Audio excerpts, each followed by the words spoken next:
Sir ಇನ್ನು ನಮ್ಮ ಕರ್ನಾಟಕದಲ್ಲಿ ಸಾಕಷ್ಟು ಬ್ಯಾಂಕ್ಗಳಿದೆ. ಅಂದರೆ ಈಗ ಗಲ್ಲಿಗೂ ಒಂದೊಂದು ಬ್ಯಾಂಕ್ಗಳನ್ನ ನಾವು ನೋಡ್ಬೋದು.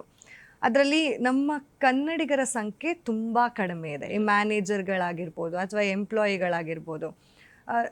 ಅಜ್ಜಂದ್ರು ಹೋದರೆ ಬ್ಯಾಂಕಿಗೆ ಅವರಿಗೆ ಸಂಭಾಷಣೆ ಮಾಡೋದಕ್ಕೆ ಕಷ್ಟ ಆಗುತ್ತೆ. ಅಂದರೆ ಏನಾದರೂ ಕೇಳಬೇಕು ಅಂತಂದರೆ ಅವರಿಗೆ ಹಿಂದಿ, ಇವ್ರಿಗೆ ಕನ್ನಡ.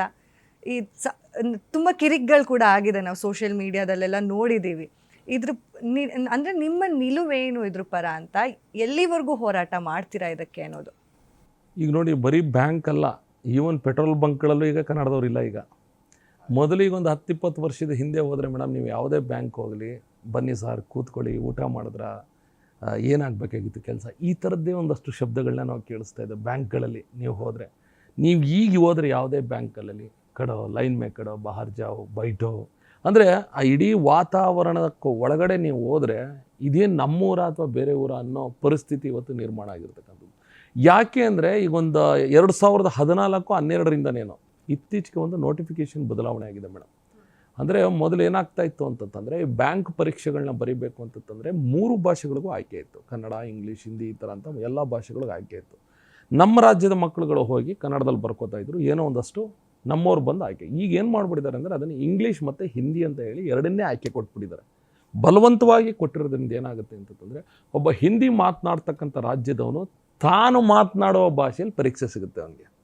ಅವ್ನು ಭಾಳ ಕಾನ್ಫಿಡೆನ್ಸಿಂದ ಬರ್ತಾನೆ, ಆರಾಮಾಗಿ ಬರೀತಾನೆ, ಅವನ ಮಾತೃಭಾಷೆಯಲ್ಲಿ ಅವನಿಗೆ ಪರೀಕ್ಷೆ. ಅದೇ ನಮ್ಮ ರಾಜ್ಯದ ಯಾವುದೋ ಒಬ್ಬ ಹಳ್ಳಿಯ ಹುಡುಗ ಅದೇ ಪರೀಕ್ಷೆನೇ ಬರೀಕ್ಕೆ ಹೋದಾಗ ಅದು ಅವನಿಗೆ ಅಪರಿಚಯವಾದಂಥ ಭಾಷೆ, ಅವನಿಗೆ ಗೊತ್ತಿಲ್ಲ, ಅವನೇನೂ ಬರೆಯೋಕ್ಕೆ ಬರಲ್ಲ, ಫೇಲ್ ಆಗ್ತಾನೆ, ಮನೆಗೆ ಬರ್ತಾನೆ. ಪಾಸಾದಂಥವ್ರು ಅವ್ರಿಗೆ ಅವಕಾಶ ಮಾಡಿಕೊಟ್ಟು ಅವರೆಲ್ಲರೂ ಏನು ಮಾಡ್ತಾರೆ, ಈಗ ಸಾವಿರಾರು ಜನರು ಆಯ್ಕೆ ಆಯ್ತಾರೆ ಪರೀಕ್ಷೆಗಳಲ್ಲಿ. ಆಯ್ಕೆ ಆದಮೇಲೆ ಅವ್ರನ್ನ ತಗೊಬಂದು ಎಲ್ಲಿಗೆ ಕೂರಿಸ್ತಾರೆ?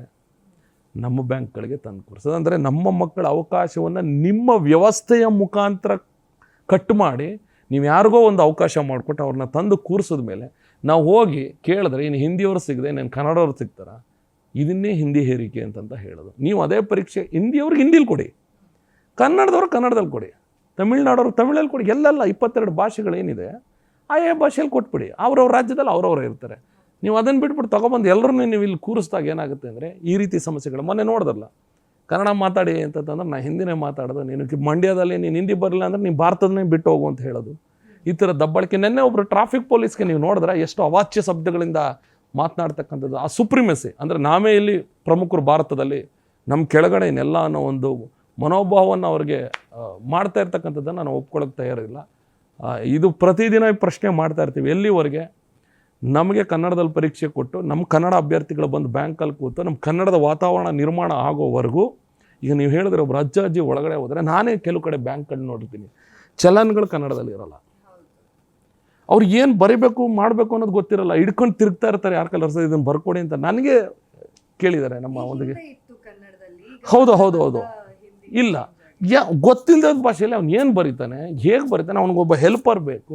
ಇವೆಲ್ಲವನ್ನು ದಯವಿಟ್ಟು ತೊಂದರೆ ಕೊಡೋದಕ್ಕೆ ಹೋಗ್ಬಾರ್ದು. ಆವಾಗಲೇ ನಮಗೆ ಕೋಪ ಬರೋದು. ನಾವು ಕೇಳ್ಕೊತೀವಿ, ಹೋಗಿ ಟ್ವಿಟರ್ಲಿ ಹೇಳ್ತೀವಿ, ಅವರ ಆಫೀಸ್ಗಳಿಗೆ ಹೋಗಿ ಮನವಿ ಕೊಡ್ತೀವಿ, ದಯವಿಟ್ಟು ಇದನ್ನು ಬದಲಾವಣೆ. ಹಂಗೂ ಮಾಡಲಿಲ್ಲ ಅಂದಾಗ ಸರ್ಕಾರಗಳು ನಿದ್ದೆ ಹೊಡಿತಾ ಇರ್ತವೆ. ಅವಾಗ ಅದು ಬೇಕಾಗಿಲ್ಲ ಅವ್ರಿಗೆ. ಅವಾಗ ವಿಧಿ ಇಲ್ಲದೆ ಹೋರಾಟಗಾರರು ಹೋಗ್ತೀವಿ, ಹೋರಾಟ ಮಾಡ್ತೀವಿ, ನಮ್ಮನ್ನು ವಿಲನ್ಗಳು ಅಂತ ಬಿಂಬಿಸೋದು, ಇವರು ಸರಿ ಇಲ್ಲ ಅಂತ ಬಿಂಬಿಸೋದು. ನಾವು ಹೋಗಿ ನೀವು ಮಾಡಿರ್ತಕ್ಕಂಥ ತಪ್ಪನ್ನು ಕೇಳಿರ್ತಾ ಇರ್ತೀವಿ. ನಾವು ನೀವೇ ಸರಿಪಡಿಸ್ಬಿಟ್ರೆ ನಾವ್ಯಾಕೆ ಹೋಗ್ತೀವಿ? ನಾವು ಇದನ್ನು ದಯವಿಟ್ಟು ಅರ್ಥ ಮಾಡ್ಕೋಬೇಕು ಅವರು.